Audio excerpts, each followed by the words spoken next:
বাড়ি তৈরি করতে শুরু করে দিলাম। এটা কি তোমার পছন্দ হয়েছে? দেখো ওর হাসিটা দেখো। এই পৃথিবীতে প্রত্যেকটা পরিবারের একটা সুরক্ষিত বাড়ি পাবার অধিকার রয়েছে, কিন্তু প্রতিটা বাড়ি তৈরি করাই এতটা সহজ ছিল না। আমি ভুল করে দরজার লকটাকে ভেঙে ফেলেছি। বাইরে জিনিসগুলো রয়েছে যেগুলোকে ভেতরে নিয়ে যেতে হবে। এদিকে ফ্যামিলিটাও এগিয়ে আসছে। জানলাতেও গ্রিল লাগানো আছে, তাই খোলা যাচ্ছে না। আমি এবার বুঝতে পারছি না কি করব। খুলছে না ভাই। ঠিক আছে, পরিবারটা চলে এসেছে, সময় এবার শেষ। আমি কোনো স্বপ্ন দেখছি না তো। এই তোমরা কেমন আছো? এই এদিকে চলে এসো। ঠিক আছে, যাই হোক, আমি ভুল করে দরজার লকটাকে ভেঙে ফেলেছি আর দরজাটা এখন খুলছে না। তুমি একবার চেষ্টা করো। না মানে আমি হয়তো।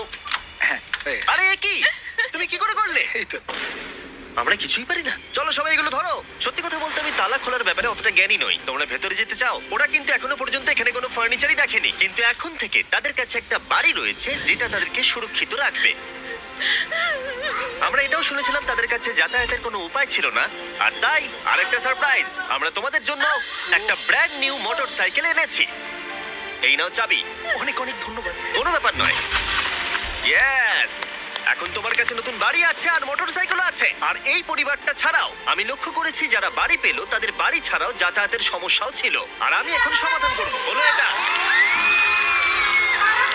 আমরা এই গ্রামের প্রতিটা বাচ্চাকে বাইসাইকেল দিতে চলেছি। ধন্যবাদ মিস্টার বিশ। কোনো ব্যাপার নয়।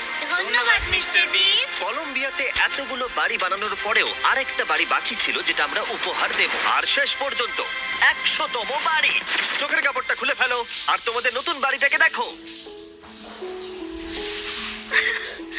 থ্যাংক ইউ সো অভিনন্দন, মাচ। তোমাকে অভিনন্দন। অনেক বড় উপকার আরে, করলেন আপনি।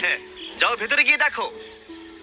ওয়াও আমার সব পার্টনারকে শাউট আউট যারা বাড়িগুলো বানাতে সাহায্য করেছে। তার সাথে তোমাদেরকেও শাউট আউট, কারণ তোমরা এই ভিডিওগুলো না দেখলে আমরা এই 100টা বাড়ি বানাতে পারতাম না। আর চ্যানেল যদি এভাবে গ্রো করে, আমি আশা করব ভবিষ্যতে 1000টা